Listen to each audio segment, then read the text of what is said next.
வணக்கம். செல்வகுமாரின் மாலை வானிலை ஆய்வறிக்கை 2025 மார்ச் 11 செவ்வாய்க்கிழமை மாலை நிலவர ஆய்வறிக்கை. எதிர்பார்த்தது போலவே, நீண்டகால அறிக்கையில் எதிர்பார்த்தது போலவே, எதிர்பார்த்த நேரத்தில் எதிர்பார்த்த நாளில் துல்லியமாக மழை தொடங்கி கோடையில் ஒரு மழைக்காலம் என்று அறிவித்தபடி, தேர்வு நாளில் மழை வரும் என்று அறிவித்தபடி இன்று 12ஆம் வகுப்பு தேர்வு நாளிலே கொட்டி இருக்கிறது மழை. அறுவடை பாதிப்பு, பல்வேறு இடங்களிலே அச்சமூட்டும் மழை, தொடரும் மழை உங்களுக்கு எப்படி? விரிவாக பார்ப்போம். நேற்று இரவு டெல்டா மற்றும் தென் மாவட்ட கடலோர பகுதிகளில் தொடங்கிய மழை காலை ஒட்டுமொத்த தென் மாவட்டங்களுக்கும் வடகடலோரத்திற்கும் சென்னை வரை எட்டிப்பிடித்த மழை படிப்படியாக டெல்டாவிலே தீவிரமடைந்து தென் உள் மாவட்டங்கள் என்று மேற்கு தொடர்ச்சி மலை மாவட்டங்கள் வரைக்கும் மழை பொழிவு எட்டி பிடித்திருக்கிறது. நீலகிரியிலும் மழை பொழிந்து கொண்டிருக்கிறது. இப்பொழுது குந்தாவில் மழை. மிக துல்லியமான அறிக்கை, மகிழ்ச்சி அடைகிறேன். மேலும் தற்பொழுது பார்த்தீங்கன்னா சென்னை, திருவள்ளூர், காஞ்சிபுரம், செங்கல்பட்டு மாவட்டத்தில் கொடுத்த மழை தற்பொழுது திருவண்ணாமலை மாவட்டத்தில் கனமழை பொழிந்து வருகிறது. எதிர்பார்த்தது லேசான மழை தான், ஆனால் கனமழை பொழிந்து வருகிறது. திருவண்ணாமலை மாவட்டத்தில், திருப்பத்தூர், வேலூர், கள்ளக்குறிச்சி, விழுப்புரம் மாவட்டங்களிலும் கனமழை. இந்த மழை பொழிவு கிருஷ்ணகிரி, தர்மபுரி, சேலம், நாமக்கல் மாவட்டத்திற்கும் ஈரோடு மாவட்டத்திற்கும், அதையும் தாண்டி கர்நாடகாவிற்கும் ஆந்திர பிரதேசத்தின் தமிழ்நாடு எல்லையோர பகுதிகளுக்கும் மழை பொழிவு கொடுக்க இருக்கிறது. இன்றைக்கு மாலை இரவிலே தற்பொழுது பொழிந்து கொண்டிருக்கூடிய மழை உள்ளே மாலை இரவிலே தீவிரமடையும். கண்டிப்பாக தென் மாவட்ட மேற்கு தொடர்ச்சி மலையில் இன்றைக்கு கனமழை பொழிவு காத்திருக்கிறது. மிக கனமழை பொழிவும் வாய்ப்பு இருக்கிறது. அதாவது இன்றைய மாலை மழை வேதாரண்யம், நாகப்பட்டினம் மாவட்டத்தோட ஒட்டுமொத்த பகுதியில் தொடங்கிய மழை திருவாரூர் மாவட்டத்தையும், நாகப்பட்டினம் மாவட்டத்தையும், தஞ்சாவூர் மாவட்டத்தையும் அச்சமூட்டும் வகையில் காற்றுடன் கொட்டியது மழை. பல இடங்களிலே 10 சென்டிமீட்டருக்கு மேல் மழை பொழிந்து விட்டது. சுமார் ஓரிரு மணி நேரங்களிலேயே 10 சென்டிமீட்டர் மழை பொழிந்திருக்கிறது. சில இடங்களில் ஒரு மணி நேரத்திலே 10 சென்டிமீட்டர் பொழிந்திருக்கிறது. பெரும்பாலும் அது கிராமப்புறங்களாக இருக்கிறது. நகர்ப்புறங்களிலும் நல்ல மழை. இந்த நிலையில் வட உள் மாவட்டங்கள், மத்திய உள் மாவட்டங்கள், புதுக்கோட்டை, திருச்சி உள்ளிட்ட மாவட்டங்களிலேயே மழை தற்பொழுது தீவிரமடைந்து உள்ளே பொழிந்து கொண்டிருக்கிற நிலையில் வரக்கூடிய மணி நேரங்கள், அதாவது இந்த இரவு, வரக்கூடிய இரவு நேரத்தில் மழை பொழிவானது படிப்படியாக உள்ளே முன்னேறி தென் மாவட்டங்களில் இன்றைக்கு நள்ளிரவு, அதாவது ராமநாதபுரம், தூத்துக்குடி, திருநெல்வேலி, கன்னியாகுமரி, தென்காசி, விருதுநகர், தேனி, மதுரை, சிவகங்கை இந்த மாவட்டங்களுக்கு நள்ளிரவிலே கனமழை காத்திருக்கிறது. மிக கனமழை பொழிவு கூட வாய்ப்பு இருக்கிறது. நாளை அதிகாலை மீண்டும் டெல்டாவிற்கு கனமழை காத்திருக்கிறது. நள்ளிரவுக்கு பிறகு 1 மணிக்கு பிறகு நாளை அதிகாலையில் மீண்டும் நாகப்பட்டினம், மயிலாடுதுறை, காரைக்கால், தஞ்சாவூர், திருவாரூர் மற்றும் அரியலூர், பெரம்பலூர் அதற்கு தெற்கே பெரும்பாலும் இனிமேல் நாளைய மழை கடலூருக்கு தெற்கே தான் இருக்கும். நாளைய மழை நாளைய மதியம் வரைக்கும் மழை வாய்ப்பு இருக்குங்க. நாளை காலை கிடையாது, நாளை மதியம் வரைக்கும் இருக்கு. ஒருவேளை அதிகாலை பொழிந்து விட்டு காலை இடைவெளி கொடுத்தாலும் அத்தோடு நிறைவடைந்து விட்டது என்று நினைத்து கொண்டிருக்க வேண்டாம். டெல்டாவில் நாளை மதியமும் மழை இருக்கிறது. டெல்டாவிற்கு நாளை மதியம் ஒரு 2:30 மணி 3 மணி வரைக்கும் இந்த சுற்றின் மழை இருக்கு.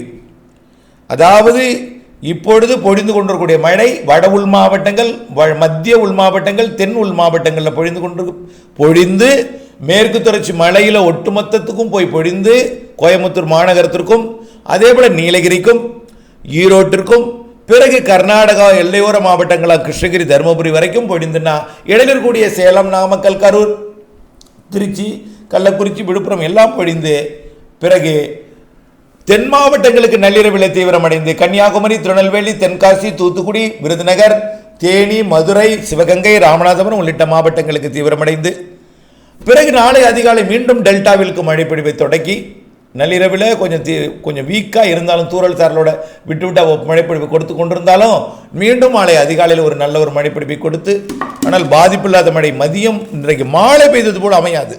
இன்று மாலை பெய்தது மிக கனமழை, அதி கனமழை பொழிந்திருக்கிறது சில இடங்களில். மிக கனமழை பொழிவு பரவலாகவே இருந்திருக்கிறது. ஓரிடங்களில் அதிக கனமழை பொழிவும் பொழிந்திருக்கிறது.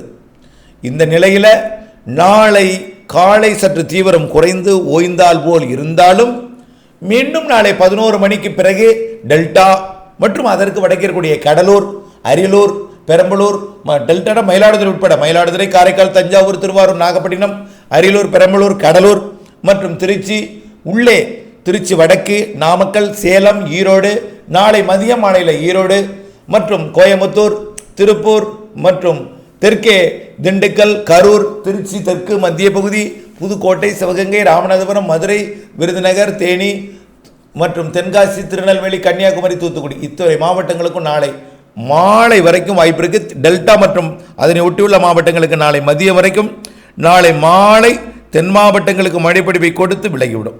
நாளை மாலை வரைக்கும் தென் மாவட்டங்களுக்கும் தென் மாவட்ட மேற்கு தொடர்ச்சி மலைக்கும் கேரள எல்லையோர ஒட்டுமொத்த மேற்கு தொடர்ச்சி மலை மற்றும் தென் மாவட்டங்களுக்கு நாளை மாலை வரை மழை இருக்கு. டெல்டா மற்றும் அதனை ஒட்டியுள்ள வடகடல் அதனை ஒட்டியுள்ள மாவட்டங்களுக்கு நாளை மதியம் வரை கண்டிப்பாக இருக்கிறது. ஆனால் இன்றைக்கு மதியம் மாலை பெய்தது போல பெரிய அளவில் மழை இருக்காது. ஆனால் கனமழை இருக்கு. இந்த மாதிரி 10 சென்டிமீட்டர் இருக்காது. ஆனால் நாளை காலை 10 சென்டிமீட்டர் ரிப்போர்ட் வரும். நாளை காலை ரிப்போர்ட்டுக்கு அப்புறம் நாளைக்கு பகலில் மதியத்தில் பெய்யக்கூடிய மழை ஓரிரு சென்டிமீட்டர் மழை இருக்கும். அதோடு நிறைவடைந்துவிடும் என்று எதிர்பார்க்கப்படுகிறது. அதற்கப்புறம் அறுவடைக்கு தயாராக இருந்த நெல் தானியங்களை அறுவடை செய்யாமல் தவற விட்டு விட்டார்கள்.